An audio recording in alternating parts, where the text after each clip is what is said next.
Imagine your brain is an engine. Not a car engine, but something more delicate, more precise, a clockwork mechanism. Every social interaction, every fluorescent light, every unexpected sound is a grain of sand thrown into the gears. You can tolerate it for a while. The mechanism grinds on, a little slower, a little louder. But eventually, without warning, a single final grain causes a delicate spring to snap. The whole system freezes. Not with a dramatic crash, but with a silent, internal click. And the only command it can process is one word: OUT. This is not a story about laziness. This is not a story about rebellion. This is the story of a 22-year-old autistic man on his first job who hit that point of system failure halfway through his Friday shift at a charity shop. He didn't shout. He didn't make a scene. He simply silently walked to the sign-in sheet, wrote his time, and left. He didn't even have the spare energy to answer a coworker's "Are you okay?" Now, his mother says he treated people wrongly. The internet has labeled him an asshole. But what if his exit wasn't an act of rudeness, but the final, desperate symptom of a neurological event? Today, we're not just judging a workplace walkout. We're dissecting the invisible line between a choice and a physiological imperative, and asking what we really owe each other when someone's internal systems are collapsing in silence. Let's lay out the conditions that led to this moment, because context is everything. Our narrator is 22, autistic, and this is his first job ever. That alone is a monumental life event, layered with unseen stress. He works in the back of a charity shop, seemingly flexible, low-pressure environment. His hours are short, a 2-hour shift every Friday, from about 10:20 a.m. to 12:20 p.m. He has autonomy. He chooses to go in. But here is where we see the first critical factor: the night before. A horrible night of sleep. For most people, a bad night's sleep means grogginess. For an autistic person, it can mean a catastrophic depletion of their primary resource, cognitive and sensory buffer. Sleep isn't just rest. It's the reset button for a nervous system that works overtime to process a neurotypical world. Without that reset, he started his day already in deficit. Yet, he tries. He engages in what's called masking or compensating. He tells himself, "I can push through." This is a monumental act of willpower.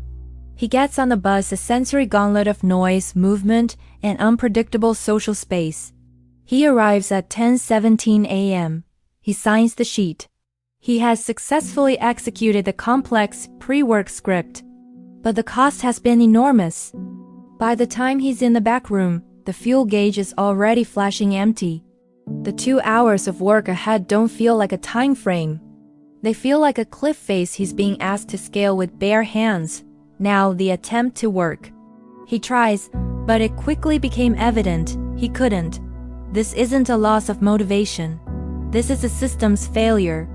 The part of the brain that organizes tasks, that initiates motion, that filters out the hum of the lights and the distant chatter from the shop floor, has shut down to conserve the last shreds of energy.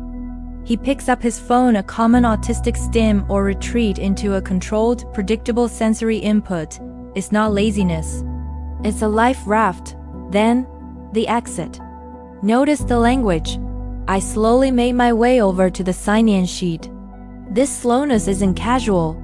It's the movement of someone operating on emergency battery power, where every physical action requires immense conscious effort. He writes his time out.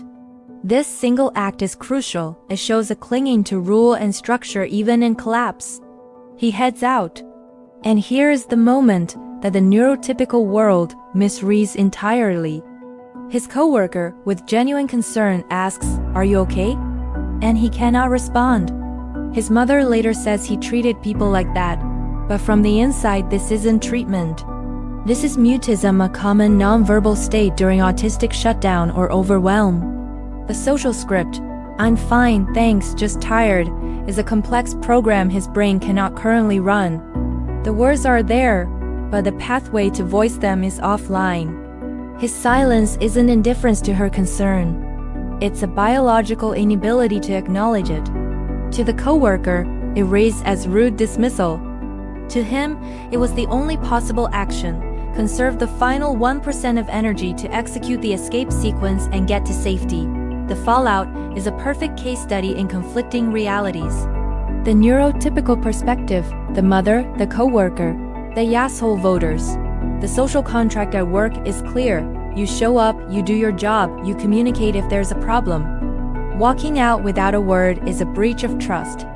It leaves others in the lurch, forces them to cover for you, and signals a lack of respect or care for the team. The coworker's concern met with silence feels like a slap in the face. From this angle, the act is inherently selfish and wrong. It's a failure of basic professionalism.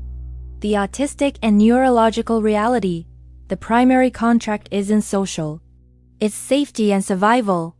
When an autistic person hits the point of shutdown or meltdown, the driving imperative is to remove oneself from the overwhelming environment before a complete and potentially more disruptive public meltdown occurs. Continuing to push can lead to longer-term burnout, physical illness, or a traumatic public episode. In this framework, the silent exit was the most responsible action he could take for himself and, ironically, for the workplace. It prevented a worse scene. The act of signing out was his version of communicating, a structured rule-based action that was all his overloaded system could manage. His mother's reprimand, "It was wrong to treat people like that," likely cuts to the core. For many autistic adults, especially newly independent ones, the voice of the parent internalizes society's rules. Her disappointment reinforces the lifelong message, "Your way of being in the world is wrong. Your needs are an inconvenience." It transforms a moment of profound personal crisis into a moral failing. So, AITA, the label asshole, is a useless, damaging misdiagnosis.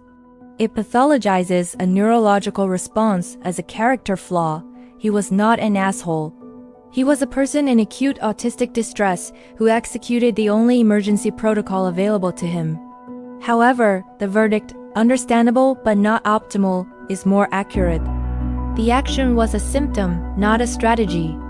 The goal for his future independence isn't to not be autistic or to just push through that leads to burnout.